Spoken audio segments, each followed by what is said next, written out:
History's strange, it's alien, and it won't give us what we would like to have. In January 1788, Connecticut became the fifth state to ratify the United States Constitution. There were no riots, no pamphlet wars, no last-minute reversals. By every outward measure, it was a quiet, orderly affair. That quietness has often been mistaken for indifference. It was nothing of the sort. What happened in Connecticut mattered deeply, not because it was dramatic, but because it was deliberate. This was a state that understood the danger of noise without substance and the value of decisions made without applause. The question is not what Connecticut did, but why it did it this way, and why that restraint helped secure the Constitution itself. The vote was decisive, roughly 120 in favor and 40 opposed. Connecticut was celebrated as carrying the process past the halfway point to the required 9 states. Everyone involved understood that this was symbolic more than decisive. A nation born half convinced would not survive. Still, momentum mattered.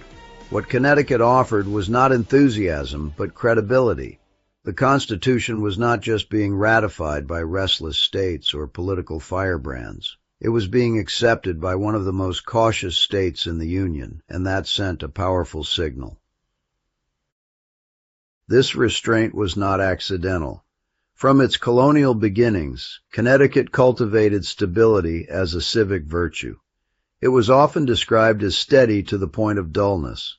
Disputes were handled through town meetings and elections, not crowds or threats. Even during the lead-up to the Revolution, Connecticut hesitated.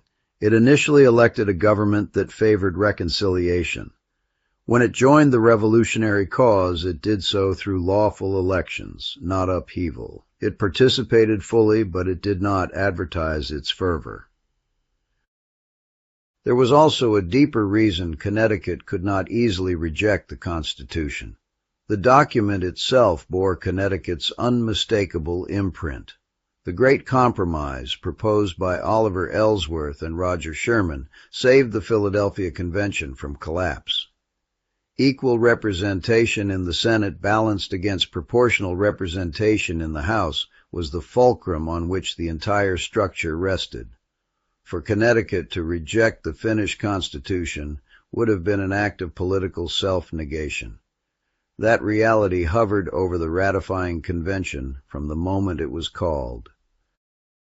One frustration for historians is how little of Connecticut's convention survives. There are no full transcripts, only partial speeches and newspaper summaries.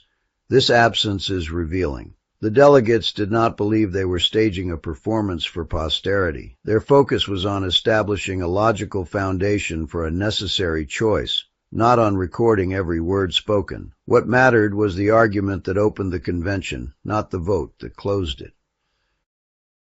That opening argument came on January 4th, delivered by Oliver Ellsworth. He observed that the Constitution had no preface because it presupposed 2 facts that no longer required debate. A federal government was necessary. The Articles of Confederation had failed. By framing the discussion this way, Ellsworth moved past old arguments and directly to what he believed was the Constitution's central purpose, national defense. Ellsworth's argument was not about abstract rights. It was about strength and vulnerability. He drew on history written in conquest and collapse, from the ancient world to England's own past. His conclusion was unsentimental. United, the states could resist external threats. Divided, they would fall one by one. Division invited destruction. This set up the larger Federalist and Anti-Federalist divide. The Anti-Federalists focused on the present. Britain was defeated. Europe was distant. Their fear centered on specific threats to liberty, especially a standing army. The Federalists focused on the future. They argued that the world was uncertain forever. A government designed only for present comfort would fail its descendants. The fear of a permanent military force was real. European history offered warnings. Ellsworth and the Federalists did not deny the danger. They reframed it. The Constitution did not eliminate risk. It attempted to manage it through structure, civilian control, congressional funding, and divided authority. It was a system built on restraint, not blind trust. For Connecticut, this argument had practical weight. It was a seafaring state. Trade required protection, and protection required coordination.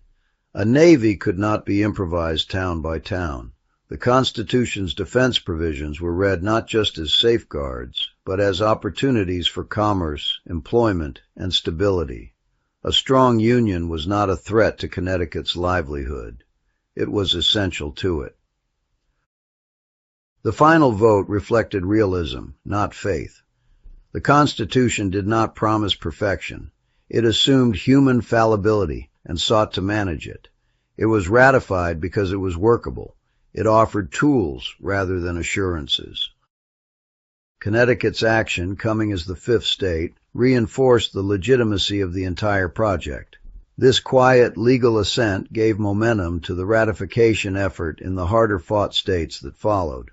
It proved the Constitution could earn the consent of the most cautious members of the Union.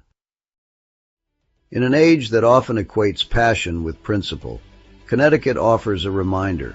Some of the most consequential decisions are made without applause.